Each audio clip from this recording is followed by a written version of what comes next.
ওয়ালাইকুম। আমরা আসছি একটা রেস্টুরেন্টে।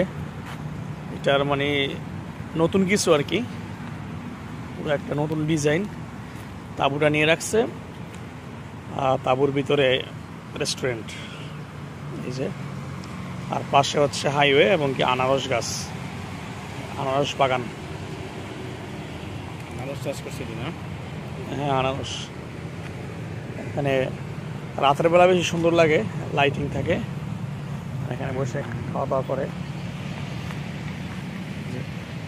অনেকগুলা তাঁবু, এখানে অনেকগুলা।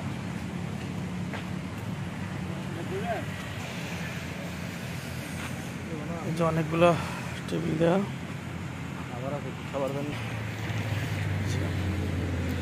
শোয়ার জন্য তাঁবু আছে। আসলে নতুন কিছু করলে মানুষ এটাতে আসে বেশি।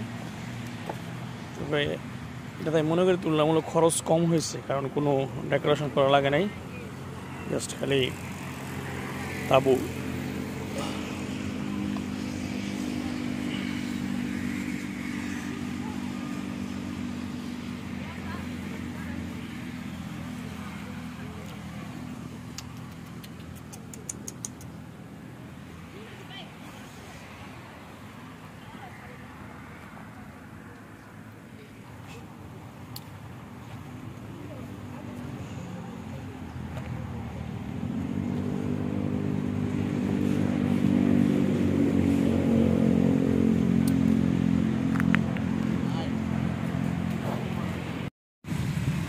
আমরা এই যে একটা মানে নতুন নতুন বলতে কি, মানে একটা নতুন কিছু দেখলাম আর কি, একটা রেস্টুরেন্ট। এই যে তাঁবু টাঙায় দিছে, এখানে ভ্রাম্যমান বলা যায়, অস্থায়ী। মানে এখানে খরচটা তেমন তুলনামূলক লাগে না, ডেকোরেশন খরচ বা বিভিন্ন খরচ।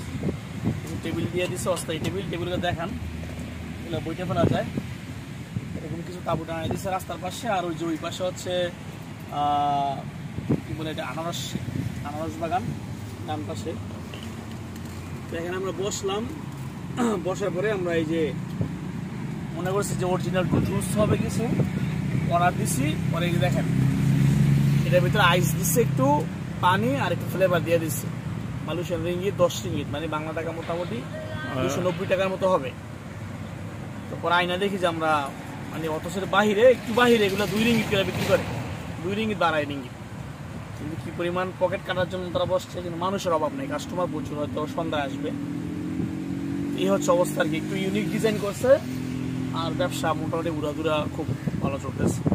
আমার তো মনে হচ্ছে ওর সারাদিনের যে ইনকাম ওইটা গেছে।